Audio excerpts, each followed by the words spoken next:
Je me régale encore moi-même aussi de la bénédiction de ce matin. Oh, c'est vraiment au-delà, c'est inouï, les choses que Dieu peut faire pour nous quand nous nous rassemblons. Avez-vous remarqué, depuis que nous avons fait cette consécration à Dieu, comment les choses se sont passées? Bénédiction après bénédiction, puissance après puissance, gloire après gloire. C'était simplement merveilleux. Et il continuera de le faire. Ces mouchoirs, j'ai prié dessus. Quelqu'un, cela appartient à quelqu'un. Maintenant, je veux simplement parler ici quelques instants et tout d'abord, je vais vous remercier pour votre joli cadeau de Noël, le costume que vous m'avez acheté. Y a-t-il la même chose dans le vôtre, frère Neville? Un costume, eh bien, les prédicateurs ont toujours besoin de costumes merveilleux. Cela vient qu'on transpire, cette transpiration use les vêtements plus vite que n'importe quoi, voyez-vous. Un prédicateur a besoin de beaucoup de vêtements et de bons vêtements. Un tissu en coton vraiment bon marché, ça s'use en un rien de temps. Donc un bon habit comme cela va pouvoir durer longtemps. Pensez-y. Vous soutenez et vous donnez ces vêtements aux serviteurs du Seigneur. Et que le Seigneur vous bénisse. Jésus a dit, tout ce que vous avez fait au plus petit d'entre mes frères, c'est à moi que vous l'avez fait. Ainsi, vous n'avez jamais acheté de costume pour deux serviteurs, mais vous avez acheté 2 costumes pour Jésus. Voilà ce qu'il a dit. C'est à moi que vous l'avez fait. Mais cette petite touche céleste ce matin, l'avez-vous remarqué? Aucun appel à l'autel, rien. Mais juste après le message, tandis que le rafraîchissement du Saint-Esprit qui baignait les gens, et que la gloire de Dieu se déplaçait, et il commençait à s'avancer partout, et j'ai remarqué certains de mes chers amis baptistes de l'église baptiste de Walnut Street à Louisville. Ils étaient debout dans l'allée. Ils baignaient simplement dans la puissance de Dieu. Oh là là, je les ai rencontrés après la réunion. Ils disaient, c'est la puissance de Dieu. J'ai dit, c'est vrai.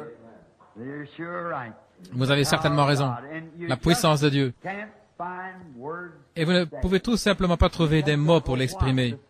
Vous ne savez quoi dire. Le Saint-Esprit s'empare de la réunion et vous ne savez pas ce qu'il va faire. Paisiblement, doucement, humblement, le cœur brisé. Oh, frère Pat, c'est simplement le ciel pour moi. Je suis un de ceux à l'ancienne mode qui aiment cela avec un sentiment, oui. Comme le regretté Paul Rader, il disait... Un jour, il racontait une histoire.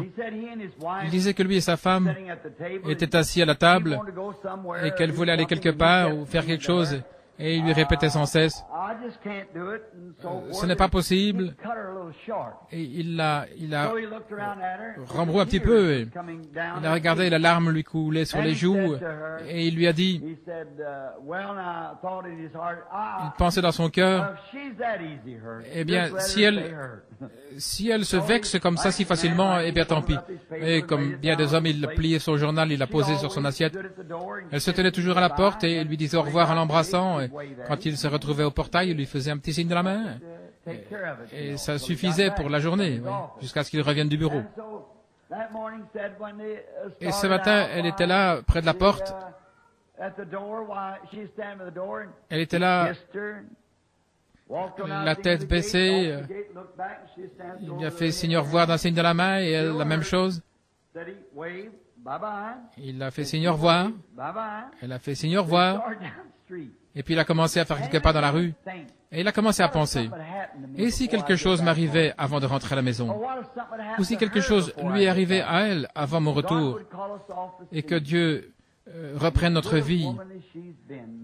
C'était une bonne épouse et douce. Et il disait que plus il avançait, plus il avait le cœur lourd. Il fit alors demi-tour. Il revint en courant. Il ouvrit la porte. Il se précipitait dans la maison. Il a ouvert la porte. Et quand il a ouvert la porte, il a entendu quelqu'un pleurer. Il n'a jamais dit « pardonne-moi » ou « excuse-moi ». Il n'a jamais rien dit. Il a simplement saisi sa femme et il l'a embrassée. Et puis il a fait demi-tour. Il est sorti. Et quand il est arrivé au portail, elle se tenait à nouveau près de la porte en lui disant « bye, au revoir ». Tout comme elle l'avait fait la première fois. Mais la dernière fois, il y avait un sentiment là-dedans. Ainsi, c'est justement ça. Quand il y a un sentiment là-dedans, voyez, c'est réellement quelque chose qui vient de Dieu. Maintenant, dans l'élection tout à l'heure d'un nouvel administrateur, frère Sothman, je suis sûr que les administrateurs et tous les autres sont au courant qu'à la fin de l'année financière, le 1er janvier, tous les offices de l'Église, tels que pasteur, diacre, ainsi de suite, prennent fin. Puis, s'ils veulent continuer, pas les pasteurs, je ne voulais pas dire cela, je voulais dire les administrateurs, les diacres et les enseignants de l'école du dimanche. Le pasteur, lui, il est élu par l'Église et il reste jusqu'à ce que. Et alors, si les gens, si les administrateurs constituant le comité actuel ou les diacres, les enseignants de l'école du dimanche, s'ils veulent continuer, eh bien, ils peuvent continuer. Sinon, ils doivent donner leur démission. Et les autres continuent pour l'année suivante. Et s'ils ne veulent pas continuer, eh bien alors ils vont avoir une élection et ils nommeront un autre administrateur ou quelqu'un au poste à pourvoir. Par contre, cela n'oblige pas un homme à être membre d'un comité pour le reste de sa vie, mais tant qu'il croit que Dieu est avec lui et l'aide, qu'il ou qu'elle veut faire sa part, quoi que ce soit, et continuer dans l'œuvre de Dieu, nous serons toujours heureux de les avoir pour servir avec nous, voyez-vous. Ainsi, cela donne la possibilité à chacun d'exercer pendant 1 an et de voir ensuite comment il aime cela. Certains de nos administrateurs sont là depuis des années et les diacres aussi. C'est tout à fait bien. Mais il n'y a pas de temps déterminé. Si l'administrateur ou le pasteur ou quelqu'un du comité sent qu'il ne veut plus exercer sa fonction ou qu'il désire s'en aller, eh bien alors il en avise l'Église pour qu'on puisse le remplacer. Et voilà ce qui se passe ici ce soir avec le frère Morgan, frère William Morgan qui démissionne de sa charge d'administrateur. Ils avaient donc besoin d'un autre administrateur et frère Sothman a été désigné comme administrateur à un autre moment, puis ce soir, il a été admis dans le comité. C'est officiel aussi longtemps que l'Église, et dans notre Église, l'Église est souveraine. L'Église déplace ou désigne un administrateur, elle remplace le pasteur ou désigne le pasteur, quoi que ce soit. C'est l'Église dans tout. C'est apostolique. C'est ainsi qu'on faisait dans les temps bibliques. Nous ressentons ainsi qu'aucune personne n'est un dictateur ou quelque chose comme cela dans l'Église. Nous ne voulons pas cela. Chaque homme, chaque individu, moi-même, en votant pour quelqu'un, nous n'avons qu'un seul vote, tout comme n'importe qui dans l'Église. Simplement un vote. Ce n'est pas ce que je dis, c'est ce que l'Église dit. Voyez-vous, ce que l'Église dit dans son corps entier. N'aimez-vous pas cela ou c'est simplement scripturaire?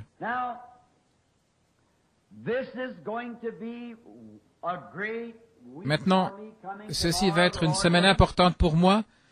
Dès demain, Dieu voulant, je dois prendre des décisions pour l'année qui vient. Au sujet de toutes les invitations, je veux me rendre au bureau et ramasser toutes mes invitations et les apporter chez moi. Donc, pendant ces prochains jours, j'irai en prière devant Dieu et je le prierai de me guider et de me montrer de quel côté aller et quoi faire. Nous ne vivons pas dans une époque comme lorsqu'il était ici, où Dieu le conduisait de lieu en lieu, où il se trouvait dans une ville pour quelques heures et repartait dans une autre ville. Mais aujourd'hui, c'est un autre système. Il y a des arrangements préalables avec des groupes de pasteurs et un tas de choses doivent être faites. Et la façon dont je procède, j'apporte toutes mes invitations d'Afrique et je les dépose, et toutes les invitations d'Inde, toutes celles de Californie, de Utah et toutes les autres invitations, et je les place par piles séparées. Et je les laisse là. Et puis je me mets à marcher, à prier, et je monterai peut-être dans ma voiture, et je m'absenterai un jour ou deux. À mon retour, je continuerai à prier, et puis il me viendra quelque chose à cœur d'aller quelque part, et je verrai alors si c'est juste une impression.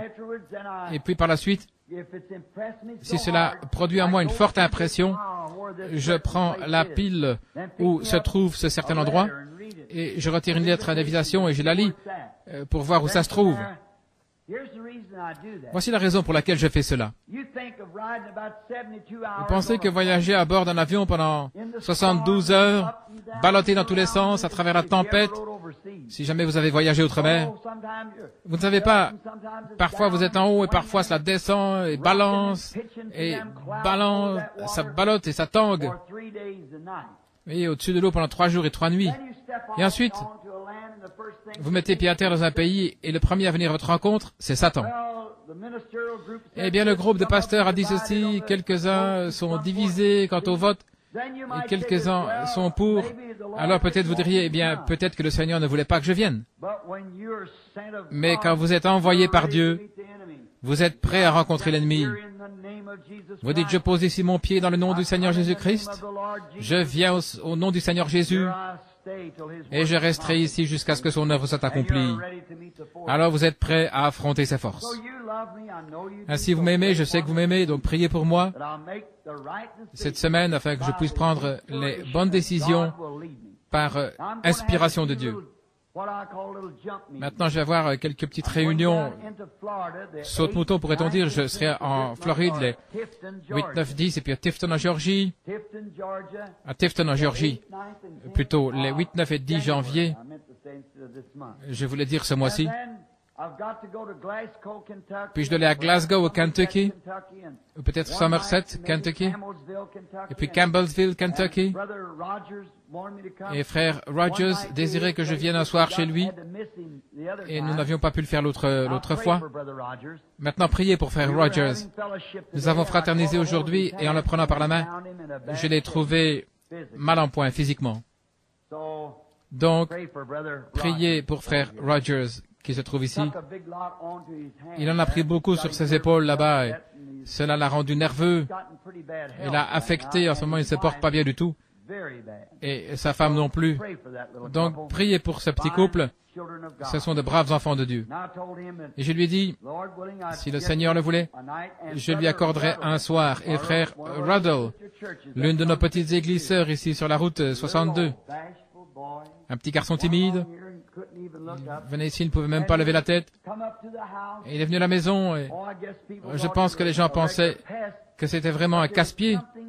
Mais il y avait quelque chose au sujet de ce garçon qui semblait réel. Et j'ai continué de rester avec lui et de rester avec lui. Je disais, frère Ruddle, vous le pouvez. Il m'a dit, frère Branham, quand je me retrouve face à un auditoire, j'ai l'impression que mon cœur remonte dans ma gorge. Je suis incapable de dire un seul mot. J'ai dit, restez, vous êtes, ravalez-le et puis parlez au nom du Seigneur, voyez-vous. Et maintenant, il a un tabernacle de la dimension de celui-ci, là, sur la grande route. Et il se rend utile. Tenez bon. Ce garçon avait un appel de Dieu. Je connaissais son père et sa mère. Ce sont des gens très bien. Puis, nous devrions avoir Juni un soir là-bas à New Albany. Vous savez, quelques petites réunions là, histoire d'avoir un soir ici, un soir là-bas. Ensuite, si tout se passe comme prévu, vers le 25 janvier, je partirai pour Miami pour le Congrès international des hommes d'affaires du plein évangile et de là vers Kingston, en Haïti, pour descendre ensuite en Amérique du Sud et remonter par le Mexique et de là Afrique et puis Scandinavie, et ainsi de suite. La majeure partie de l'année sera, je crois, consacrée aux réunions outre-mer. Donc, priez pour moi. Je dois prendre la bonne décision. Maintenant, c'est seulement si c'est la volonté du Seigneur. Sinon, je suis prêt à aller n'importe où, à n'importe quel endroit. Ça n'a pas d'importance où c'est. Je veux y aller. Tant que je pourrai rester dans cette poussière de la terre dans laquelle Dieu m'a placé, je veux prêcher ces richesses insondables jusqu'à ce que la mort me retire de ce corps. C'est ce que j'ai résolu, déterminé par la grâce de Dieu, s'il veut simplement me venir en aide. S'il retire sa main de moi, le diable me tuera. Donc, priez que Dieu garde sa main miséricordieuse sur moi. Je ne demande pas sa justice, je demande sa miséricorde. Sa justice, non, je ne pourrais pas la supporter. Je n'implore que sa miséricorde, parce que je sais que je ne suis pas digne, comme personne ne l'est. Et nous ferions mieux de ne pas demander sa justice, nous désirons sa miséricorde. Maintenant, ce soir, je suis un peu enroué, mais je ne veux pas laisser passer l'occasion de parler à ce beau groupe de chrétiens. Attendez juste avant de faire cette annonce, laissez-moi dire quelque chose. Tandis que vous êtes tous d'un même cœur, d'un même accord, et que tout se fait avec douceur, laissez-moi parler 2 minutes à mon Église, voyez-vous. Écoutez, mes chéris dans l'Évangile, les étoiles dans ma couronne, si je dois en avoir une, l'acquisition du sang de Jésus, c'est dans un but que je suis revenu comme ceci. C'est au cours d'une partie de chasse que frère Roy Robertson, frère Bankswood et moi-même, nous avons décidé que nous pourrions revenir, frère Roy et nous tous, nous parlions de notre pasteur, frère Neville, un homme qui se tient toujours devant vous comme pasteur et ainsi de suite, et nous l'aimons. Mais, même si frère Neville est le co-pasteur, cela semblait un peu difficile pour frère Neville de devoir se contraindre à le faire. Ainsi nous avons prié, et il semble que c'était la volonté du Seigneur que je le fasse. Maintenant, j'ai demandé au Seigneur que s'il voulait m'aider, que je ferais de mon mieux, et après m'être consacré moi-même, et inciter l'Église à le faire. Si Dieu nous a bénis comme il l'a fait les dernières réunions avec cette petite consécration, que fera-t-il si nous continuons ainsi? Voyez? Continuez simplement. Maintenant, écoutez. Vous vous aimez les uns les autres? Je voyais debout dans les allées ce matin, simplement en train de pleurer, les mains levées vers Dieu, tandis que ce merveilleux esprit se manifestait parmi vous. Maintenant, n'écoutez aucun vil propos du diable. Si le diable vous montre quelque chose ou vous dit quelque chose de mal au sujet d'un membre du corps de Christ, ne le croyez pas, car dès que vous le croyez, vous gâchez votre expérience. Et si vous voyez l'un des membres du corps de Christ faire quelque chose de mal, ne le dites à personne, mais allez vers ce membre et avec l'amour et voyez si vous ne pouvez pas le ramener à Christ. Et si vous ne pouvez pas, alors dites-le à une personne et qu'elle vous accompagne. Faites-le de la façon dont le disent les Écritures. Si quelqu'un dit sœur telle et telle, frère tel et tel, n'en croyez pas un seul mot. Laissez aller. Parce que souvenez-vous, c'est le diable qui essaie de vous détruire. Maintenant, attendez-vous à ce qu'il cherche à s'introduire, parce qu'il va le faire.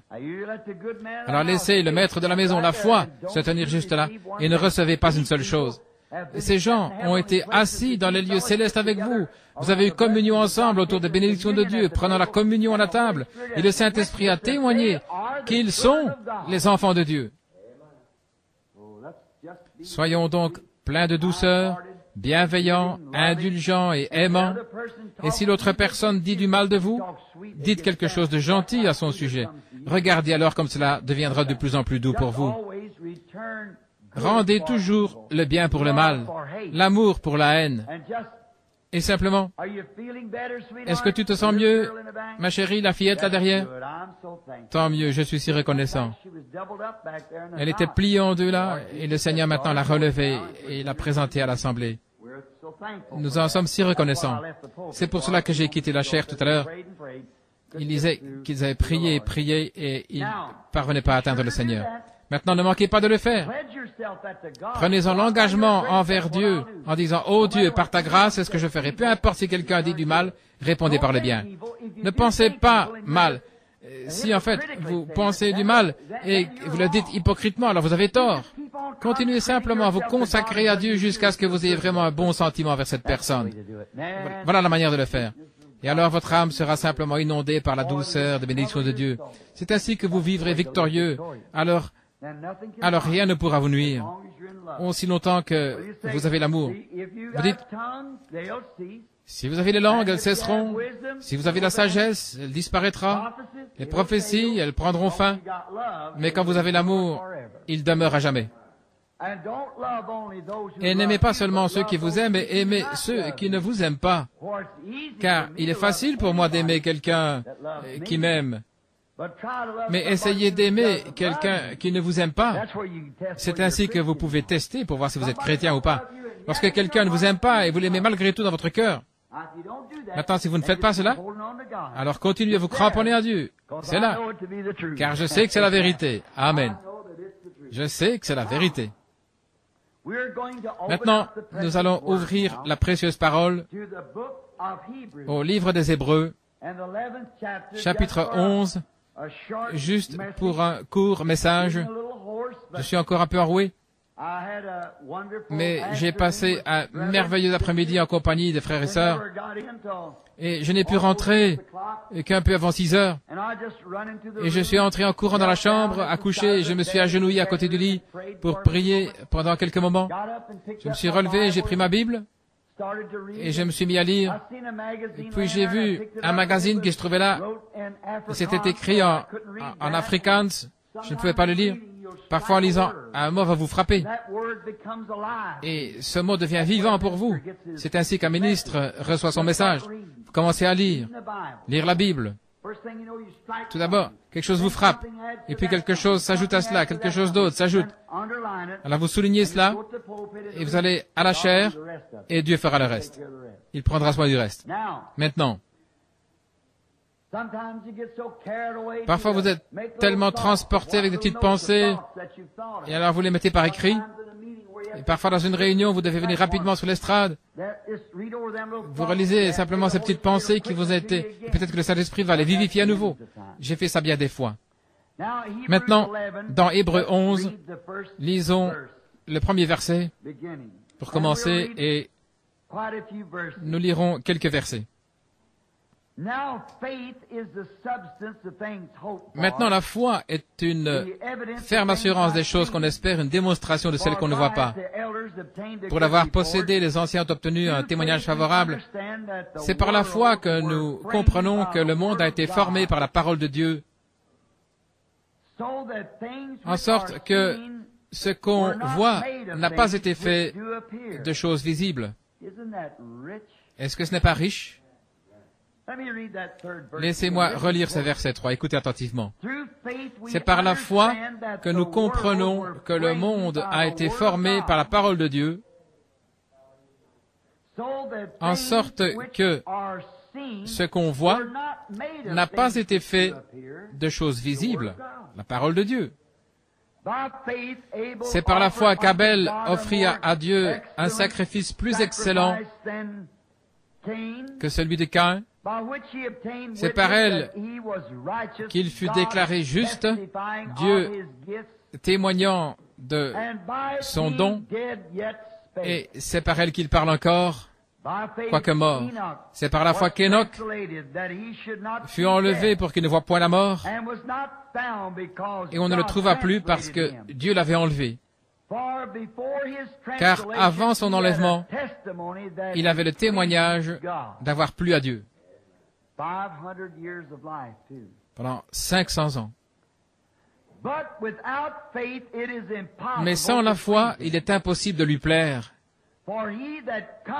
Car celui qui vient à Dieu doit croire qu'il existe et qu'il est le rémunérateur de ceux qui le cherchent avec diligence.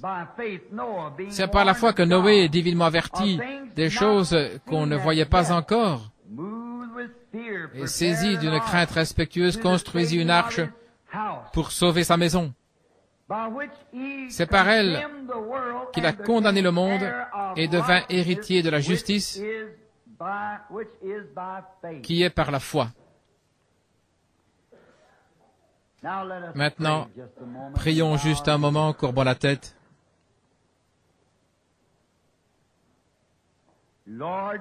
Seigneur, notre bienveillant Dieu et Père. Nous entrons maintenant dans ta présence, à nouveau avec des actions de grâce.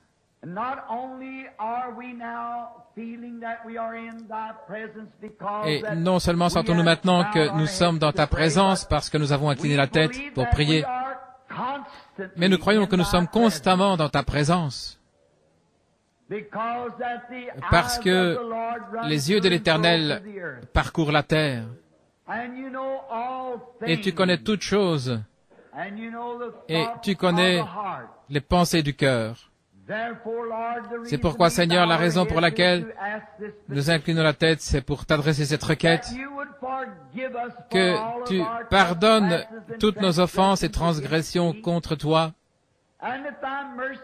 et que ta miséricorde, encore une fois, s'étende sur nous, au point que tu ouvres nos lèvres pour parler et nos oreilles pour entendre, et que ta parole devienne réelle pour nous ce soir.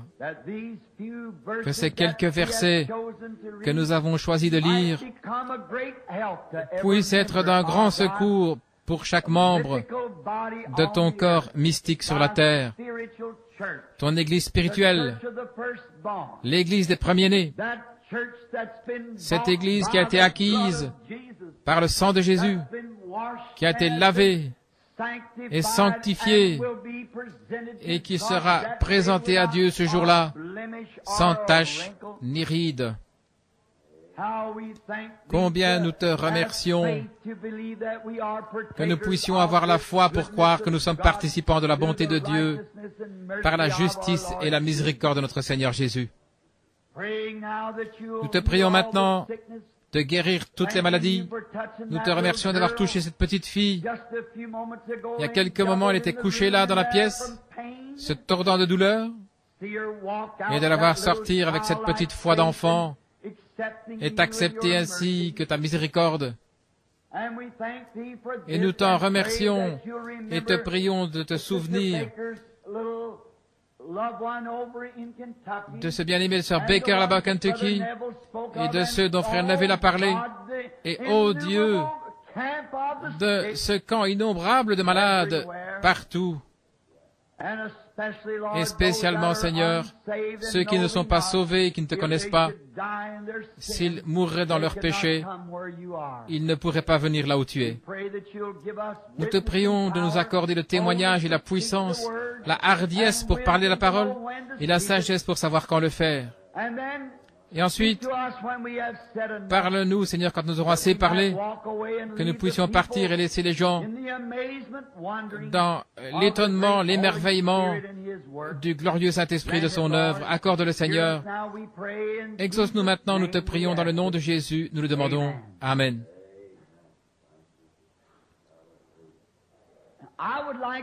J'aimerais parler pendant un court moment sur le sujet des sens. On nous enseigne que l'homme naturel possède 5 sens, et ces 5 sens contrôlent. Dieu lui a donné ces 5 sens pour entrer en contact avec sa demeure terrestre. Et ces sens sont connus comme étant la vue, le goût, le toucher, l'odorat, l'ouïe. Ces 5 sens sont propres à l'homme naturel. Et ils sont bons. Et nous ne pouvons pas fonctionner ou mener une vie normale quand l'un de ces sens fait défaut. La vue, l'ouïe, le toucher, l'odorat ou le goût. Sans eux, nous ne pouvons pas être normaux. Il y a quelque chose qui manque. Une portion de la vie que nous ne pouvons pas contacter sans le fonctionnement de ce sens. Et ils sont bons, et ils sont utiles. Et ils nous ont été donnés par Dieu. Dieu a donné ces sens. Mais ils vous sont donnés comme un don. Et cela dépend de la façon ce à quoi vous soumettez vos sens, déterminera la façon dont votre vie sera dirigée. Cela dépendra de la façon dont vous soumettez vos 5 sens. Ce que vous voyez, ce que vous entendez, ce que vous goûtez, sentez ou touchez, ce à quoi ces sens sont soumis, vous dominera. Et nous sommes reconnaissants à Dieu de posséder les 5 sens. Mais, en aucune façon, ces 5 sens vous ont été donnés pour vous guider. Ils vous ont été donnés pour un contact terrestre. Mais il vous a été donné un 6e sens. Et ce 6e sens appartient seulement aux chrétiens. Et vous ne pouvez pas avoir ce 6e sens à moins de devenir chrétien. C'est le seul moyen pour vous d'avoir plus que les 5 sens naturels pour la personne naturelle. Mais le 6e sens, pour les chrétiens, est mieux connu sous le nom de la foi. C'est celui qui vous gouverne et vous guide, et il est supérieur à tous les autres sens. Il est supérieur à tous les autres sens, aux autres 5 sens. Maintenant, je ne dirais pas que parce que nous recevons ce 6e sens, que les 5 sens ne servent plus à rien. Bien sûr que oui. Ces 5 sens vous ont été donnés par Dieu, et ils doivent être utilisés. Mais, lorsque les 5 sens agissent contrairement à la parole de Dieu, alors ils mentent. Maintenant, le 6e sens ne peut pas mentir. C'est un super sens. Et c'est ce dont je veux parler ce matin. J'ai prêché sur un super signe, et ce soir sur un super sens. Et le super sens est le Saint-Esprit, la foi de Dieu qui habite en vous. Et si vous laissez les 5 sens se soumettre au 6e sens, il va vous guider et il placera les 5 autres sens complètement sous la direction de ce super sens. Car il est tellement au-dessus du sens naturel que l'homme spirituel est au-dessus du naturel. Il est tout aussi élevé que les cieux au-dessus de l'homme naturel et de ses 5 sens. Il vous fera croire des choses que vous ne pouvez pas voir. Il vous fait agir où vous ne pensiez pas que les 5 sens y auraient jamais songé. Le diable peut entrer dans ces 5 sens et vous mentir. Mais il ne peut pas toucher à ce super sens. C'est bien au-delà de sa portée. Cela vient de Dieu. Cela s'appelle la foi. La foi est cette chose formidable. Et les 5 sens ne contrôlent pas le 6e sens, mais le 6e sens contrôle les 5 sens. Le super sens contrôle les sens naturels. Et les 5 sens sont la vue, le goût, le toucher, l'odorat et l'ouïe. Et le super sens est quelque chose qui vous fera croire la parole de Dieu, car c'est tout ce dont il parlera. Et il vous fera croire à des choses que vous ne pouvez pas voir, goûter, toucher, sentir ou entendre. Parce qu'il prendra la parole de Dieu et il vous transmettra cette parole et vous fera marcher contrairement à tout ce qui n'est pas la parole de Dieu. Par la foi. C'est ce que fait la foi. Maintenant, en donnant cette illustration au sujet des sens. L'homme naturel est né avec ses sens, donc ce sont des sens donnés par la nature. Et c'est vraiment la seule chose qu'il connaîtra jamais dans sa pensée intellectuelle. Il peut seulement penser comme un homme, voir comme un homme, il peut comprendre comme un homme, il peut entendre comme un homme, mais lorsqu'il est gouverné ou lorsqu'il est régénéré, ce que nous appellerions né de nouveau,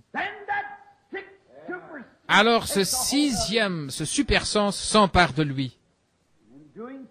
Et en faisant cela, ce super sens l'élève à un endroit où il a la foi pour croire les choses qu'il ne pouvait pas entendre, voir, comprendre, qu'il ne pouvait pas comprendre. Il le croit de toute manière parce qu'il est gouverné par ce sixième sens, ce super sens. Oh, comme c'est merveilleux de savoir cela et de penser combien c'est simple d'y croire. Simple de le croire. Maintenant, vous ne pouvez pas le croire à moins d'être régénéré. La Bible dit que personne ne peut appeler Jésus le Christ si ce n'est par le Saint-Esprit. Nous avons vu cela la semaine passée. Et cela a été une telle pierre d'achoppement, spécialement pour les croyants pentecôtistes. Lorsqu'ils m'entendent dire cela, Jésus a dit dans Saint Jean 5, 24, « Celui qui entend ma parole et croit à celui qui m'a envoyé a la vie éternelle. » La vie éternelle vient de Dieu seul. Et personne ne peut dire que Jésus est le Christ si ce n'est par le Saint-Esprit. Vous acceptez seulement ce que quelqu'un d'autre a dit, ce que vous avez appris intellectuellement, ce que vous avez appris par les 5 sens naturels. Mais, lorsque le sixième sens entre, le Saint-Esprit, il enlève tous les raisonnements de ces 5 sens et il vous élève dans ce sixième sens pour vous faire croire des choses que vous ne pouvez pas voir, goûter, toucher, sentir ou entendre. Cela vous fait quelque chose. Alors vous pouvez dire que Jésus-Christ, que Jésus est le Christ parce que vous avez le témoignage, non pas ce que l'enseignement intellectuel vous enseigne, mais ce que vous avez expérimenté. Alors qu'est-ce qu'il est censé faire le sixième sens, frère Branham? Que vient faire le sixième sens? Le sixième sens vient pour cette raison. Le sixième sens est la foi, le super sens. Maintenant, si le sixième sens vient seulement pour cette raison, c'est pour faire que les 5 sens en vous nient tout ce qui est contraire à la parole de Dieu. C'est la raison d'être du sixième sens. Les Écritures parlent de renverser les raisonnements. Les 5 sens, vous pouvez raisonner en disant, mais pourquoi donc cet homme devrait-il... Mais le sixième sens ne voit pas cela du tout.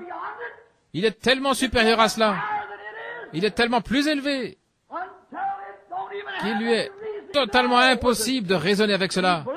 Nous le croyons. C'est bien au-delà de tout ce que les 5 sens pourraient dire à ce sujet. Maintenant, nous nous préparons pour un service de guérison. Voyez, nous le croyons. Vous marchez par ce sixième sens. Vous parlez par ce sixième sens. Vous vivez par ce sixième sens. Vous mourrez par ce sixième sens et ressuscitez par ce sixième sens. Ce super sens. Quelque chose qui est en vous, qui est différent de ce qu'est l'homme naturel. L'homme naturel possède seulement ceux-ci et ils sont très bien. S'ils peuvent être amenés à se soumettre au sixième sens. Si l'esprit naturel lit la parole de Dieu et dit, ceci est la parole de Dieu, il dit la vérité. Mais s'il la lit et dit, ce n'est pas toute la parole de Dieu, ou ça l'était, c'est quelque chose, ça l'était une fois, mais ça n'est plus maintenant. Alors ce sixième sens intervient et dit, il est le même hier, aujourd'hui et pour toujours. Voilà la différence. Voilà pourquoi il y a tant de gens qui ne sont pas guéris. Ils essaient de venir avec une conception intellectuelle. Ils disent, Oh, je fais ceci, je crois ceci, ainsi de suite. Mais si ce sixième sens dit cela, alors rien ne les fera jamais déroger à ce sixième sens. Le sixième sens a été placé sur l'être humain afin de lui faire nier tout ce qui est contraire à la parole de Dieu. Tout symptôme qui est contraire à la promesse de Dieu, le sixième sens dit qu'il n'existe pas. Si ce chrétien est né de nouveau, et vous pouvez vous attendre à ce qu'un jour un incroyant, un incrédule s'approche du chrétien pour lui dire, maintenant, écoute bien, le Saint-Esprit, ça n'existe pas. Tu fais erreur. Vous êtes fou de croire une telle chose. Une telle chose n'existe pas. Ce sixième sens entre directement en action. Laissez-moi vous démontrer par la Bible que vous ne pouvez pas recevoir le Saint-Esprit. Et je peux vous montrer où les disciples l'ont reçu. Eh bien, vous répondez, le sixième sens attirera votre attention et dira, mais il a dit la promesse est pour vous et vos enfants. Eh bien, cela voulait dire leurs enfants à eux, ça ne voulait pas dire pour vous. Mais le sixième sens ne se laisse pas prendre à cela. Pourquoi? Il est déjà en vous. Ils l'ont dit trop tard. Vous l'avez déjà reçu. Les gens qui disent que le Saint-Esprit n'existe pas ne savent pas de quoi ils parlent. Comme ce garçon, une fois, qui pelait une pomme et qui fut interrogé par un inconverti qui critiquait une réunion. Il disait, « Que veux-tu? Que viens-tu faire ici? Je veux vous poser une question. » dit-il tout en mangeant et en savourant sa pomme. C'était quelqu'un de tout simple, qui avait l'air un peu délinquant avec ses cheveux et qui lui descendait sur la figure, et une dent de devant qui était avancée, il était vêtu d'un vieux blouson sale. Il a dit, je veux juste vous poser une question. L'infidèle venait de dire, Dieu n'existe pas. Tout ça, ce sont des émotions. C'est de la baliverne. Voilà tout ce qu'il y a. Et le garçon dit, je vais vous poser une question, monsieur. Cette pomme, est-elle sucrée ou sûre? Eh bien, comment pourrais-je le savoir, dit-il. Eh bien, c'est juste ce que je pensais. Et puis il s'en est allé tout simplement. Comment le savez-vous alors que vous n'avez pas goûté le Seigneur? Comment savez-vous alors que vous n'avez jamais reçu le Saint-Esprit s'il est réel ou s'il ne l'est pas? Comment savez-vous où se trouve la foi et la puissance? Comment savez-vous qu'il n'y a pas de joie ineffable et glorieuse si vous n'y avez jamais goûté pour voir? Le sixième sens vous conduit à cela. Le sixième sens vous le déclare. Il n'y a pas la moindre puissance intellectuelle qui puisse vous l'apporter. Les puissances intellectuelles raisonneront et diront, eh bien c'est de la psychologie, c'est quelque chose comme ceci, c'est de l'émotion. Mais lorsque le sixième sens vient de l'intérieur, il nie toutes ces choses et amène une personne directement dans le sein de Dieu. Car il faut que celui qui s'approche de Dieu croie qu'il existe et qu'il est le rémunérateur de ceux qui le cherchent avec diligence. Par la foi, par la foi. Abraham par la foi, Isaac par la foi, Jacob. Tous par la foi. C'est le sixième sens qui accomplit cela. Le sixième sens nie tous les symptômes, tout ce qui est contraire à la parole de Dieu, tout sentiment, toute émotion. Quelqu'un dira, eh bien, on a prié pour moi, mais je ne me sens tout simplement pas mieux. Le sixième sens ne garderait jamais le silence là-dessus. Le sixième sens dira, c'est un mensonge. Je me sens mieux, je suis en voie de rétablissement. Dieu l'a dit, et ça règle la question. Amen. Dieu l'a dit. Le sixième sens se nourrit seulement de la parole de Dieu. Ce super sens. Il est super, il est au-dessus des autres sens. C'est un sens plus grand. C'est une foi, c'est une puissance qui remue et pousse à l'action. Amen. C'est quelque chose qui vous fait accomplir des choses que vous n'auriez jamais pensé accomplir. C'est le sixième sens, le super sens. On a prié pour vous. Disons que vous avez une main infirme et que l'on a prié pour vous. Vous vous avancez, vous croyez que Dieu va vous guérir. Le pasteur prie pour vous et puis vous retournez à votre place. Le vieil homme naturel dira, tu ne sens pas la moindre différence dans ta main. Tu ne vas pas mieux qu'avant. Mais le sixième sens s'approche et dit, c'est un mensonge. On a prié pour toi, cela règle la question. Amen. C'est comme cette femme qui une fois est venue à une réunion. Elle avait assisté à une réunion. Elles étaient plutôt deux. Elles avaient traversé l'estrade. Elles avaient vu le discernement. Ces femmes étaient plutôt maigres. Elles étaient toutes deux des vraies chrétiennes. L'une d'elles s'avança et l'esprit vint et dit, « Vous souffrez d'un trouble de l'estomac. » Et son visage s'illumina et elle dit, « C'est vrai. » Et le Saint-Esprit dit à travers moi, « C'est un ulcère. Et cela provient d'un état de tension nerveuse. Vous avez été examiné par un certain médecin et il a dit qu'on devait vous opérer et faire l'ablation. » Elle a dit, chacune de ces paroles est la vérité. En voyant qu'elle était une si grande croyante, alors il dit, vous vous appelez madame telle et telle, vous venez de tel et tel endroit. Et elle a dit, c'est la vérité. Qu'est-ce que c'était? Le sixième sens qui saisissait cela. Le sixième sens et le Saint-Esprit se tenaient côte à côte. Le Saint-Esprit parlait et le sixième sens disait Amen. Eh bien voilà, quelque chose doit arriver. Lorsque Marthe courut à la rencontre de Jésus, et quand elle a dit Seigneur, observez le sixième sens. Si tu avais été ici, mon frère ne serait pas mort. Mais même maintenant, tout ce que tu demanderas à Dieu, Dieu te l'accordera. Voilà le sixième sens. Jésus se ressaisit et dit, je suis la résurrection et la vie. Celui qui croit en moi vivra quand même il serait mort. Et quiconque vit et croit en moi ne mourra jamais. Crois-tu cela? Que vas-tu dire, raisonnement? Il y a un homme étendu là, mort, et les vers sont en train de le ronger. Mais il venait juste de dire qu'il était la résurrection et la vie. C'est la parole de Dieu. Ce sixième sens, au-delà des soins du médecin, au-delà des pensées de la recherche scientifique, il défie tous les raisonnements et les renverse. Pourquoi? Il rend témoignage à la parole de Dieu.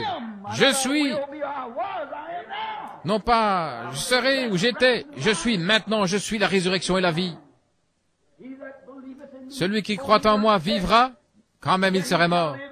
Et quiconque vit et croit en moi ne mourra jamais. Crois-tu cela? Oui, Seigneur. Le sixième sens. Je crois que tu es le Fils de Dieu qui devait venir dans le monde. Ton frère ressuscitera. Oh là là. Ils se rendirent au sépulcre.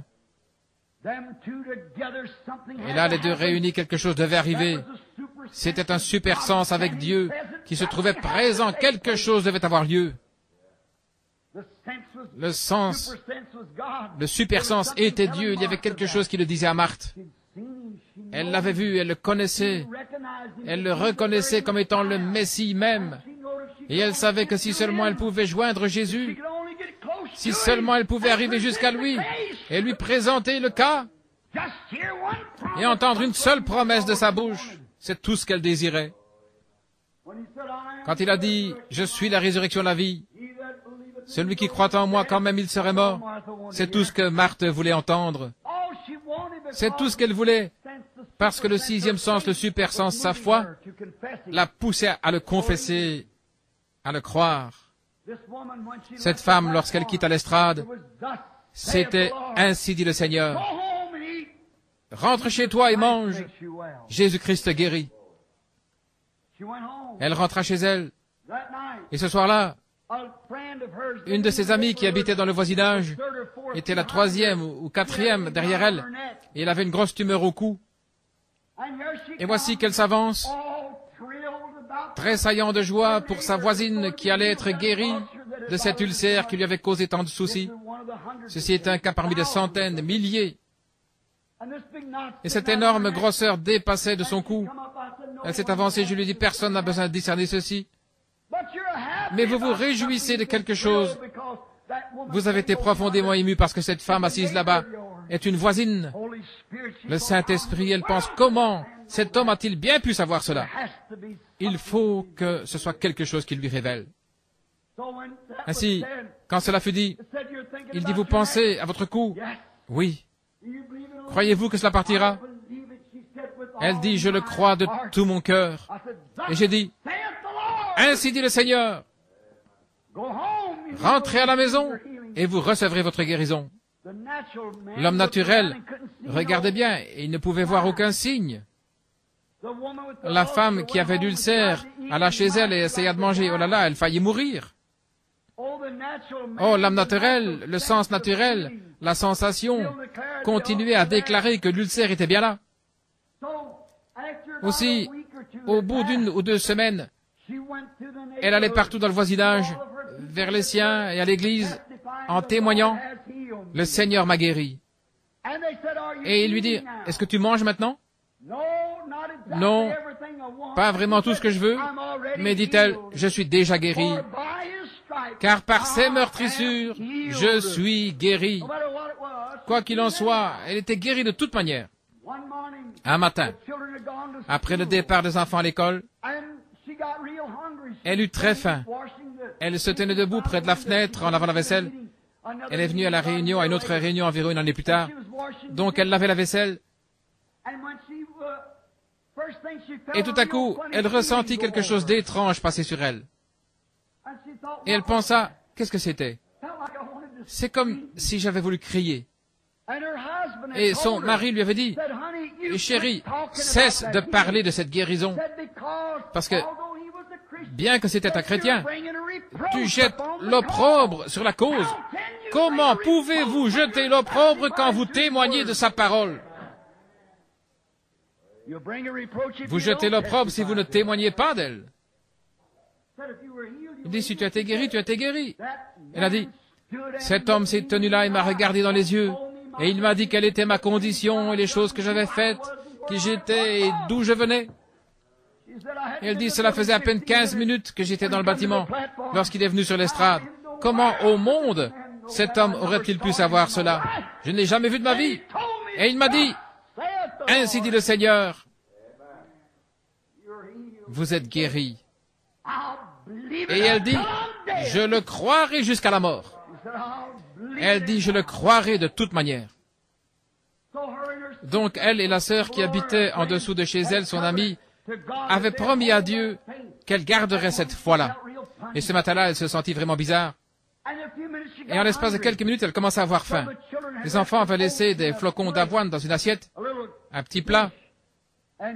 Et elle dit que l'avoine lui brûlait toujours l'estomac. Si quelqu'un a déjà un ulcère, vous savez ce que c'est. Elle avança donc la main et prit quelques bouchées de cette avoine. Et oh là là, dit-elle, je vais devoir le payer pour ça. Un de ces jours, je serai complètement guéri. Mais en s'apercevant qu'elle avait toujours faim, elle termina tout simplement le plat. Elle attendit quelques minutes pour voir ce qui arriverait. Rien ne se produisit. Elle se sentait bien, elle avait encore faim. Elle se fit frire quelques œufs, une tasse de café, elle prit quelques tranches de pain grillé, elle avait un jubilé. Elle a mangé tout ce qu'elle pouvait manger. Elle continua de faire la vaisselle, et environ une demi-heure plus tard, elle avait encore faim. Aucun effet nuisible. Elle mit son petit bonnet, elle descendit la rue pour aller chez sa voisine. Et une fois arrivée là, elle pensait qu'il y avait peut-être eu un décès dans la famille. Il hurlait, il poussait des cris tout en marchant d'un coin à l'autre. Cette femme avait dormi tard. Et elle s'était levée. Elle avait cherché la tumeur qui était sur son cou. Et elle avait disparu pendant la nuit. Qu'était-ce? Dieu à l'œuvre. Ici au tabernacle Cadle, quand nous avons eu cette réunion et que l'on a prié pour ce jeune infirme, plusieurs d'entre vous étaient là pour le voir. Il avait ramené là dans la salle d'urgence. Billy me conduisit vers lui. Il l'avait placé là, sur l'estrade, dans le bâtiment. Pendant 3 ou 4 soirs, il n'a pas eu de quart de prière. Ils l'ont placé dans la salle d'urgence. J'étais prié pour lui. Il m'a dit, « Monsieur Branham, pouvez-vous me dire quelque chose de réconfortant ?» J'ai dit, « Oui, fiston. C'est la polio qui t'a rendu ainsi, c'est pas vrai? Et ton nom, c'est tel et tel, tu viens de tel endroit. » Il a dit, « C'est vrai. Et qu'en est-il de ma guérison? » J'ai dit, « Par ces meurtrissures, tu as été guéri. » Il est rentré chez lui, témoignant, donnant la gloire à Dieu, et prétendant qu'il a mené un tel opprobre dans son entourage. Un dimanche, plusieurs pasteurs entrèrent, vinrent s'asseoir près de lui et lui dirent, Tu dois cesser de faire cela. Tu jettes l'opprobre sur la cause. Et le jeune homme assis là dit, « Monsieur, si vous étiez assis à ma place, si vous étiez assis dans la chaise où je suis assis, vous n'essayeriez pas de me ravir le dernier espoir que j'ai en Christ. » Il a dit, « Par ses meurtrissures, je suis guéri. » Et à peine avait-il dit cela que les pieds paralysés, les mains, le corps, le dos, il avait à peine dit cela qu'il s'est levé de sa chaise et qu'il est parti en glorifiant Dieu. Quoi? Ses sens naturels disaient qu'il allait rester assis là. Le médecin disait qu'il y resterait pour toujours, tant qu'il vivrait. Mais le sixième sens disait, par ses meurtrissures, je suis guéri. Et il ne voulait rien avoir à faire. C'est cela, rejeter tout ce qui est contraire à ce que Dieu a dit. Voilà la raison d'être du sixième sens. Le vieux John Ryan, pas R-Y-A-N, mais R-H-Y-N, c'est ce mendiant aveugle de Fort Wayne. Nous étions allés là ce jour-là, et on avait prié pour lui dans la réunion. C'était la veille du soir où le piano avait joué « Le grand médecin est proche maintenant sans qu'il y ait quelqu'un au piano ». Et alors qu'il était aveugle, il était de foi catholique, il s'est arrêté dans la ligne. Je l'ai regardé, je lui ai dit, « Vous vous appelez tel et tel John Ryan? » « Oui. »« Vous êtes un mendiant là au coin, ça fait des années que vous êtes aveugle? »« Oui, c'est vrai. Vous êtes de foi catholique, c'est juste. » J'ai dit, « Ainsi dit le Seigneur, vous recevez votre guérison. » Il a dit, « Monsieur, merci monsieur. » J'ai dit, « Remerciez le Seigneur. » Il dit, « Mais je ne vois pas. » Il dit, « Ça n'a rien à voir. Vous êtes guéri. » Et il est parti tout bonnement, et on l'aida à descendre de l'estrade. L'homme naturel ne pouvait rien voir. Il ne pouvait pas voir le moindre résultat. Eh bien, dirent-ils, il est tout aussi aveugle qu'avant. Deux de ses amis le ramenèrent et le placèrent dans la ligne de prière à nouveau, et ils le firent repasser. Et Howard le laissa passer. Quand il est revenu, il a dit, « Monsieur, vous m'aviez dit que j'étais guéri. » Et j'ai répondu, « Vous m'avez dit que vous me croyez. » Il dit, « Certainement je vous crois. Je n'ai aucune raison de ne pas vous croire. » Il dit, « Mais vous m'avez dit tout ce qui a trait à ma vie. » Il ajouta, « Je ne sais pas quoi faire. » Et il y a une femme là derrière qui témoigne qu'elle avait un goitre il y a quelques instants et qu'il a disparu. J'ai dit, « Alors si vous me croyez, pourquoi me questionnez-vous? Je suis en train de vous citer la parole de Dieu. » Il dit, « Que dois-je faire, monsieur ?» Sachant qu'il était catholique et qu'il devait avoir quelque chose de physique sur quoi s'appuyer. Je dis, « Continuez simplement à témoigner par ses meurtrissures, je suis guéri, et donnez-lui la gloire. » Le vieil homme, pendant les 2 ou 3 semaines qui suivirent, se tenait au coin de la rue. Il vendait des journaux en criant à tue-tête, « Édition spéciale, louez le Seigneur, je suis guéri, édition spéciale, je suis guéri. » Quand il est revenu à la réunion le soir suivant, je pouvais à peine prêcher à cause de lui. Il se levait, il criait, « Tout le monde, taisez-vous! Louez le Seigneur pour m'avoir guéri, louez le Seigneur pour m'avoir guéri. » En tant que catholique, il ne savait pas comment s'emparer de la foi, mais il savait que s'il continuait à le dire, qu'il continuait, finalement, ce 6e sens se mettrait à l'œuvre. C'est juste. Gloire à Dieu pour m'avoir guéri. Il se tenait là sur le coin de la rue en criant, « Loué soit le Seigneur, édition spéciale, loué soit le Seigneur pour m'avoir guéri. » Alors qu'il descendait la rue, quelqu'un s'approchait de lui en disant, « Comment vas-tu, John? » « Eh bien, gloire à Dieu, il m'a guéri, je vais bien. » Et il riait et se moquait de lui. Et un autre petit vendeur de journaux le conduisit chez le coiffeur pour un rasage, environ 2 ou 3 semaines après la réunion. Et le coiffeur le fit donc asseoir sur le fauteuil, et puis il savonna son visage et lui dit, « John, il paraît qu'un petit malin là, il paraît que tu es allé voir le guérisseur divin qui est venu ici. » Il dit, « Oui, j'y suis allé. » Il dit, « Il paraît que tu as été guéri, juste pour se moquer de lui. » Et le vieil homme dit, « Oui, loué soit le Seigneur, il m'a guéri. » Et ses yeux s'ouvrirent. D'un bond, il sauta du fauteuil du coiffeur, la serviette autour du cou, et avec le coiffeur à ses trousses, tenant son rasoir à la main, il dévala la rue. Pourquoi? La parole de Dieu s'était mise à l'œuvre. La petite Georgie Carter qui était couchée là-bas et que vous connaissez tous, certains ici la connaissent de près. Elle était alitée depuis 9 ans et 8 mois. On ne pouvait rien faire si ce n'était changer d'à l'aise à cause du travail de ses reins et ses intestins. Elle pesait seulement une vingtaine de kilos. À Milltown, Indiana, et sa famille appartenait. Lorsque je suis allé là, l'église baptiste, à Milltown, pour avoir une réunion pour prier pour les malades, et cette église a dit, si un membre de cette congrégation se rend auprès de ce fanatique, nous l'excommunierons. Et son père était un diacre. Mais elle avait eu entre les mains ma petite brochure intitulée « Jésus le même hier, aujourd'hui, éternellement ». Frère Hall me conduisit chez elle un après-midi. Sa mère sortit de la maison en courant, ne voulant rien avoir à faire avec cela. J'entrai, je priais pour elle, et elle dit « Eh bien, qu'en est-il de cette John Nail ?» Elle était au courant de la vision. Je dis « C'était une vision, sœur, je peux seulement prier, ayez la foi. » Cette pauvre petite avait reçu un enseignement contraire à cela. Quelques jours plus tard, j'étais dans leurs environs en train de baptiser. Elle était là en train de pleurer. Elle avait promis qu'elle viendrait se faire rebaptiser dans le nom de Jésus-Christ, si seulement Dieu voulait bien la guérir. Elle était là. Ses pauvres petites jambes avaient à peu près la grosseur d'un manche à balai. On ne pouvait même pas la mettre sur son bassin hygiénique. Sa mère, qui n'était pourtant qu'une jeune femme, était assise là, tête paralysée, toute grisonnante, à force de regarder sa fille, couchée là, mourir à petit feu. C'était la tuberculose qui se propageait en elle. Elle pesait peut-être à peu près 17-18 kilos. Je pense que c'était cela. D'après les estimations, on ne pouvait pas la soulever assez haut pour la mettre sur le bassin. On devait donc faire passer sous elle une alaise. Pendant 9 ans et 8 mois, elle avait été couchée, incapable même de soulever sa tête pour voir un arbre qui était près de la fenêtre. Un jour, je me tenais là derrière au sommet de la colline chez George Wright, et le Saint-Esprit me dit, lève-toi, je regardais. Et il y avait une lumière qui émanait d'un cornouiller qui dit, va chez Wright, ou plutôt, va chez les Carter.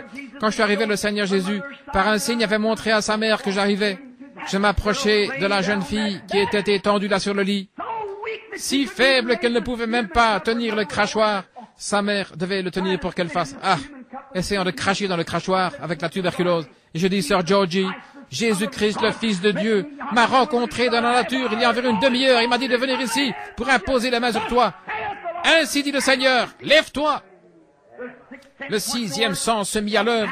Une puissance frappa cette jeune fille pour la première fois. En 9 ans et 8 mois, elle n'avait pas pu se tenir debout. Elle bondit alors sur ses pieds, courut dans le jardin tout en bénissant les arbres, le gazon et tout le reste. Et puis elle rentra, elle s'assit au piano et se mit à jouer. Il y a une fontaine remplie de sang sortie des veines d'Emmanuel. Oh là là, les raisonnements auraient renversé, ça lui était impossible. Je ne sais pas maintenant, je ne saurai jamais. C'est seulement la puissance de Dieu qui la soutenait. Ses jambes n'étaient pas plus grosses que cela, à hauteur des articulations. C'était comme des allumettes. Ça fait environ 12-14 ans. Et aujourd'hui, elle est forte et en bonne santé, vivant pour le Seigneur Jésus. Qu'est-ce que c'était? La première fois, rien n'avait semblé se produire, et les raisonnements auraient dit que cela ne pouvait pas arriver. Mes frères, elle s'est cramponnée à la parole. Si Dieu pouvait prendre cette jeune infirme à Salem, cette jeune Neil qui avait été infirme et paralysée avec ses bras qui lui pendaient comme cela et la guérir, il pouvait la guérir elle aussi, et elle l'a cru. Et frère Hall qui était couché là-bas, se mourant de cancer, le même homme qui m'a amené vers lui, son médecin Milton l'envoya à ce médecin à New Albany, qui est à l'hôpital St. Edwards. Et j'oublie, il s'est occupé de mes enfants. Un brave homme, un bon médecin. Il l'a examiné, il a dit, un cancer. Il dit au docteur Brown de Milltown, il se meurt. Le docteur Brown dit, c'est bien ce que je pensais. Il l'a emmené ici chez sa sœur, une parente de M. Kopp, qui autrefois était le juge de la ville. Et lorsqu'ils arrivèrent, ils dirent, gardez-le simplement ici jusqu'à ce qu'il meure. Et ils m'envoyèrent chercher. J'y allais jour après jour avec ma femme. Nous avons prié pour frère Hall. Je l'aimais. Il avait été l'un de mes convertis à Christ. Son état s'aggravait de plus en plus et il ne pouvait plus bouger les mains. Hall dit, Billy, y a-t-il quelque chose que vous puissiez faire? Je dis, rien que je sache, Sir Hall, je ne reçois aucune parole du Seigneur. Je dis, j'aimerais que mon médecin l'examine. Qui est votre médecin? J'ai dit, docteur Sam Adair. J'ai téléphoné à Sam. Il a dit, Billy, tout ce que je peux faire, c'est l'envoyer à Louisville pour des radios et ainsi de suite, et je te donnerai le rapport.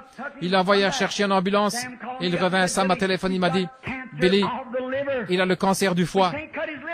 Nous ne pouvons pas lui enlever le foie, il en mourrait. Il a dit, c'est un prédicateur, il ne devrait pas y avoir de problème. Tu ferais aussi bien de lui dire qu'il va mourir. Je dis, il est prêt à partir. Mais ça m'ennuie, ça me fait de la peine de le voir partir. C'est mon frère et je l'aime. Et je pensais, oh Dieu, fais quelque chose pour moi. Ce matin-là, je m'apprêtais à partir chasser l'écureuil. Je regardais dehors avant le lever du jour. Il n'y avait personne dans ma cour et je pris ma carabine et traversai la maison pour sortir. Il y avait une vieille pomme ratatinée suspendue au-dessus du mur. Je disais, pourquoi Méda a-t-elle accroché cela au mur? Je regardais, il y avait une autre. Il y avait jusqu'à 6 étaient suspendus. J'ai ôté mon chapeau et je suis tombé à terre sur mes genoux. Je levai les yeux. Alors une très grosse et très belle pomme descendit et dévora toutes ces autres pommes. J'observais juste au-dessus d'elle, il y avait cette même lumière que celle qu'on voit sur la photo là-bas. Elle se tenait là en tournoyant.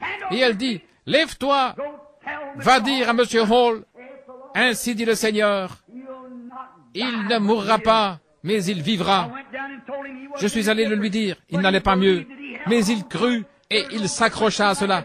Il n'y avait aucun changement, semble-t-il. Un jour passa, pas de changement. Le deuxième jour passa, pas de changement. Mais vers le troisième jour, cela commença à changer. Le voici vivant aujourd'hui, après bien des années. J'ai remarqué Weaver ici, si je ne me trompe pas, lorsque sa fille est venue après la guérison de Margie Morgan. Je suis allé là, et il n'y avait rien que cette femme pouvait faire. Elle allait mourir dans les heures qui suivaient. Il devait lui faire une injection d'eux, c'est tout. Elle avait subi une opération des organes. Le cancer avait atteint sa colonne vertébrale. Il s'était propagé et il n'avait rien à faire pour cette femme. J'ai désiré lui parler de la guérison. Elle a dit, « Monsieur, vous êtes un ministre du Seigneur Dieu, et je ne suis pas digne que vous entriez sous mon toit. » Se considérant indigne qu'un ministre vienne la voir, elle dit, « J'ai vécu ma vie, j'ai dansé, j'ai fait des choses que je n'aurais pas dû faire. J'ai parlé grossièrement et tout ce qui s'ensuit. » Elle me confessa ses péchés et elle dit, « Je n'en suis pas digne. » Je vis qu'elle était sur la bonne piste. Il lui fallait recevoir Christ ici, dedans, avant que ce sixième sens, ce super sens, ne puisse se mettre à l'œuvre. Nous nous sommes agenouillés, je lui ai cité le passage disant, « Si vos péchés sont comme le cramoisi, elle donna sa vie au Seigneur Jésus. » Et à ce moment-là, elle dit, « Oh, je me sens toute différente. Quelque chose m'est arrivé. Quelque chose m'est arrivé. Je veux tous vous serrer la main. » Alors j'ai vu une vision derrière la maison, là, et j'ai dit, « Madame Weaver, ainsi dit le Seigneur Dieu, vous vous rendrez encore là dans cette poussinière et vous vivrez. » Elle ne pouvait se fier à ses sensations.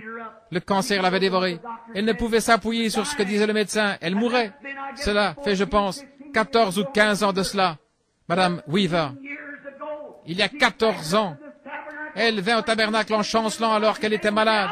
Il ne semblait pas qu'elle pouvait vivre encore. Ses petits bras décharnus parce qu'elle avait promis à Dieu qu'elle viendrait pour être baptisée dans le nom du Seigneur Jésus. Nous l'avons soulevée de la chaise roulante. Nous l'avons descendue dans le baptistère. Nous l'avons baptisée au nom de Jésus. Et la voici, assise ici ce soir. Regardez-la, si vous voulez voir un spécimen de bonne santé. Pourquoi? Renversons les raisonnements et les recherches scientifiques et tout le reste. Parce que le sixième sens se mit à l'œuvre. Voilà. Regardez. Laissez-moi simplement répéter ceci une minute. Jésus passa une fois près d'un arbre. Et c'était un figuier. Et il regarda le figuier. Maintenant, s'il vous plaît, ne manquez pas ceci. Il regarda le figuier. Et celui-ci ne portait aucune figue. Et il dit, il a maudit l'arbre en disant que personne ne mange de toi. Les disciples jetèrent un coup d'œil. L'arbre ressemblait à ce qu'il avait toujours été. Une heure après, il avait toujours le même aspect. Dieu n'a jamais ouvert la terre pour l'engloutir. Dieu n'a jamais envoyé du ciel un éclair pour le carboniser. Il aurait pu le faire. Certainement qu'il aurait pu. Il n'a jamais fait ces choses. Qu'est-il arrivé? L'arbre avait été maudit. La foi de Dieu fit obstacle à la vie de cet arbre. Il n'y avait rien de physique qu'on pouvait voir. Mais tout au fond, sous la terre, là dans les racines de l'arbre, la mort faisait son œuvre. Il avait été maudit. Le sixième sens était venu contre lui. Il devait mourir. Il commença à mourir à partir des racines. C'est la même chose qui se produit avec le cancer. C'est la même chose qui se produit avec une tumeur. C'est la même chose qui se produit avec n'importe quelle maladie. Lorsque ce sixième sens de puissance du Seigneur Dieu s'élève contre cela, il dit, Satan, sort de là. Peut-être vous ne verrez aucun changement physique se produire sur le champ, mais cette foi tient bon malgré tout. Cela a été maudit. Ce sixième sens, ce super sens ne lâchera pas prise. Il ne prêtera pas attention à ce que vous ressentez, à ce que vous avez l'air, à ce que vous faites. Il n'aura rien à faire avec cela. La parole de Dieu a été appliquée. Le sixième sens s'en empare, c'est tout. Il se met à l'œuvre. Le cancer commence à dépérir, il meurt. En partant des racines, il disparaît. Certainement. Par ce même puissant sixième sens, des royaumes se sont écroulés.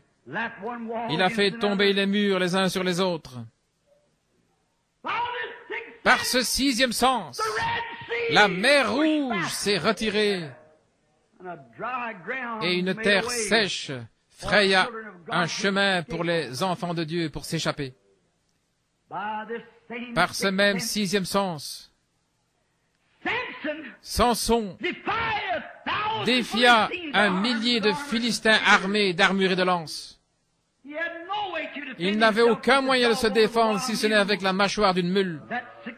Ce sixième sens se mit à l'œuvre et il terrassa 1 millier de Philistins. Alléluia. Par ce sixième sens, des morts furent ressuscités. Par ce sixième sens, de puissants miracles furent accomplis.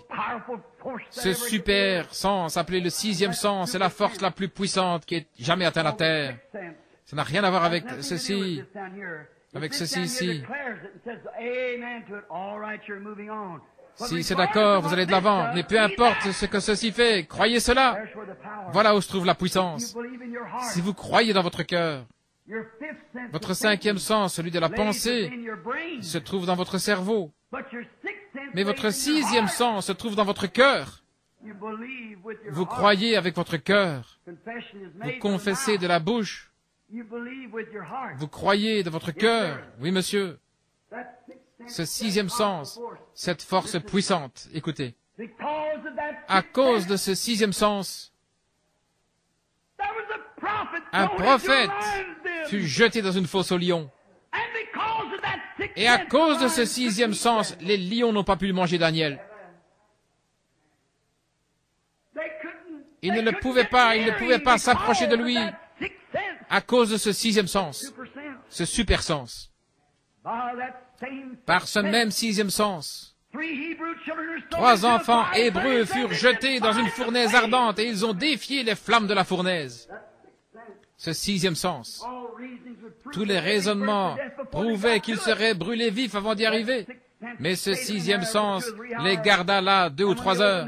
Et lorsqu'ils ouvrirent la fournaise, ils en virent un qui se tenait au milieu d'eux, semblable au Fils de Dieu. C'est le sixième sens. Les flammes ne le brûlaient pas. Oui, monsieur. C'était ce même sixième sens une fois lorsque l'apôtre Pierre était couché en prison et qu'on allait le décapiter le lendemain. Et là-bas, chez Jean-Marc, ils avaient une réunion de prière.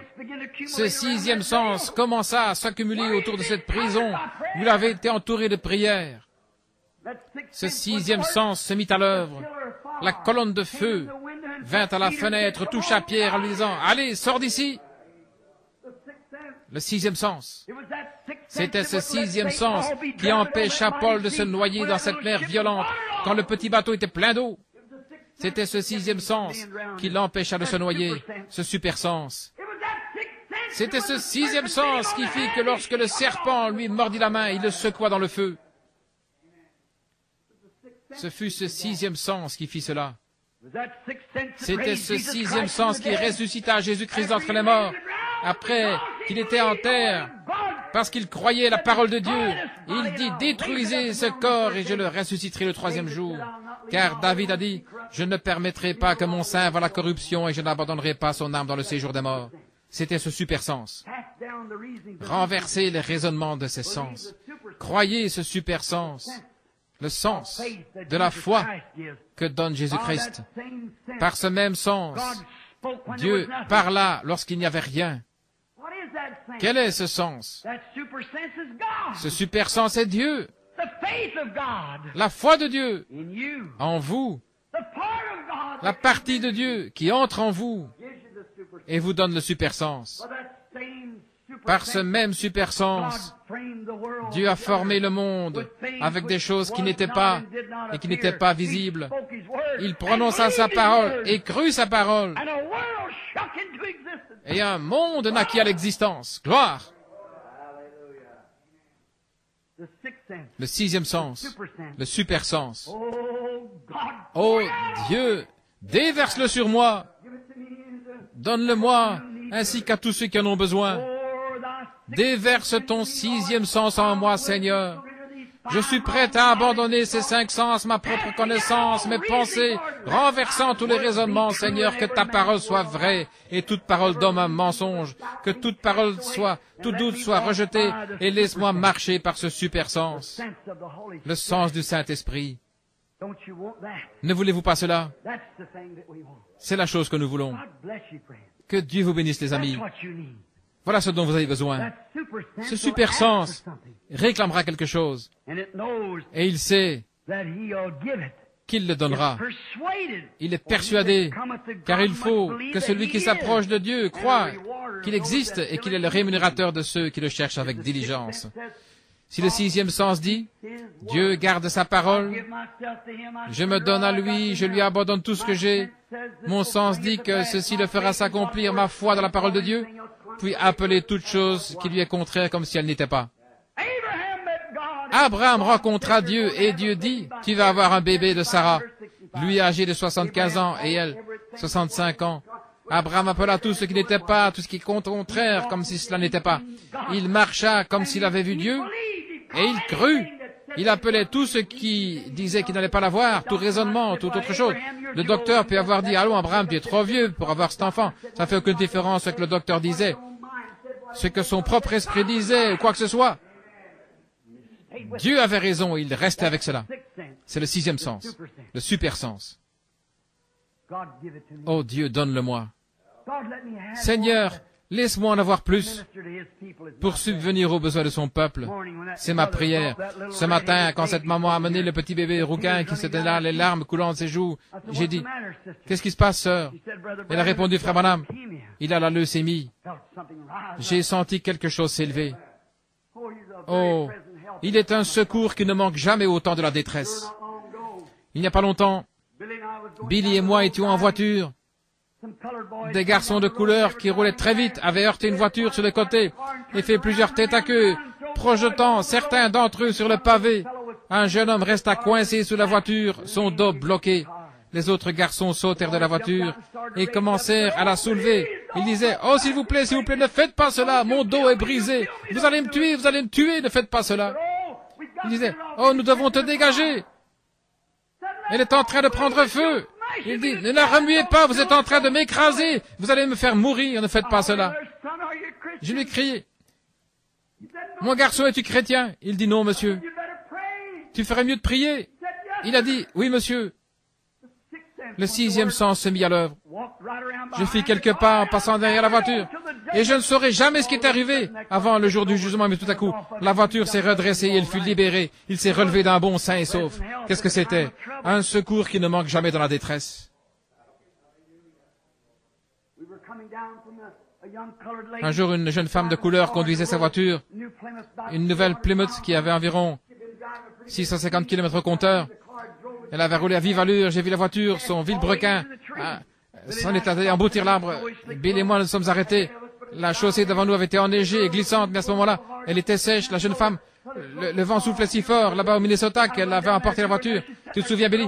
Je descendis en courant vers elle. Alors qu'elle était assise là, elle disait, « Je suis en train de mourir, je suis en train de mourir. » Ils appelèrent l'ambulance. L'ambulance est arrivée, un homme gisait, mort à l'arrière de l'ambulance. L'ambulancier dit, « Je ne peux pas la prendre. » Et le fermier dit alors, « Eh bien, envoyez vite quelqu'un d'autre. Cette femme est en train de mourir. » Je fis quelques pas et j'ai dit, « Madame, une minute. » Elle disait, « Ne me touchez pas, monsieur, ne me touchez pas, mon dos. » J'ai dit, « Madame, êtes-vous chrétienne? » Elle m'a regardé et j'ai dit, « Je suis un ministre de l'Évangile. Si vous êtes mourante, où en êtes-vous avec Dieu? » Elle dit, « Monsieur, je veux le devenir tout de suite. » Et le sixième sens se mit à l'œuvre. La puissance de Dieu descendit. Elle put sortir de la voiture sans le secours de personne. La puissance de Dieu étant présente, ce secours qui ne manque jamais dans la détresse. Nous marchons par la foi, nous vivons par la foi. Le juste vivra par la foi. Nous devons vivre de cette manière. Combien aimerait avoir davantage de ce sixième super sens? Courbons la tête alors que nous prions. Précieux Seigneur, notre Dieu et Père, Tu es si bon pour nous. Tu nous donnes 5 sens pour vivre et marcher sur cette terre, ou pour toucher cette terre. Nous pouvons sentir les choses qui doivent être senties avec nos mains, des choses tangibles. Tu nous donnes l'ouïe pour que nous entendions.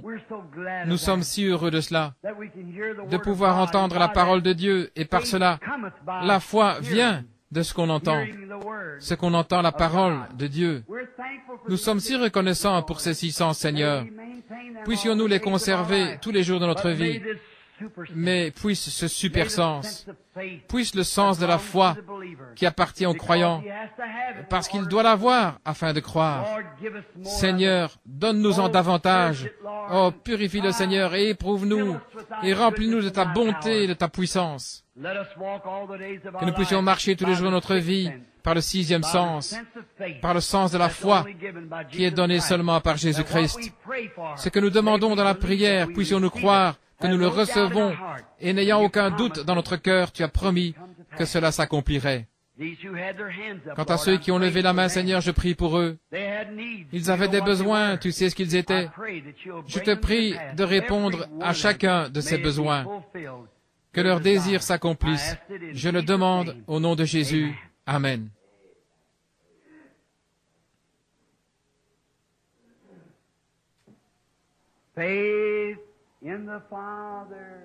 Foi dans le Père, foi dans le Fils, foi dans le Saint-Esprit, ces 3 sont un. Les démons trembleront et les pécheurs se réveilleront. La foi en Yahvé ébranlera toutes choses. L'avez-vous jamais entendu auparavant? Maintenant, sans musique, juste un moment. La foi dans le Père, la foi dans le Fils, la foi dans le Saint-Esprit, ces 3 sont un. Les démons trembleront et les pécheurs se réveilleront. La foi en Yahvé ébranlera toutes choses. C'est juste. Oh là là. Précieuse foi, précieuse, glorieuse foi. Ô Dieu, donne-moi la foi, par la foi Abraham, par la foi Isaac, par la foi Abel, offrit à Dieu un sacrifice plus excellent que celui de Caïn. Quoique mort, il témoigne encore. Oh, combien nous avons besoin de la foi. Je l'aime. Je désire plus de foi. Mon désir dans cette vie et la nouvelle année qui vient, c'est plus de foi en Dieu. Oh Dieu, enlève tout doute de mon esprit.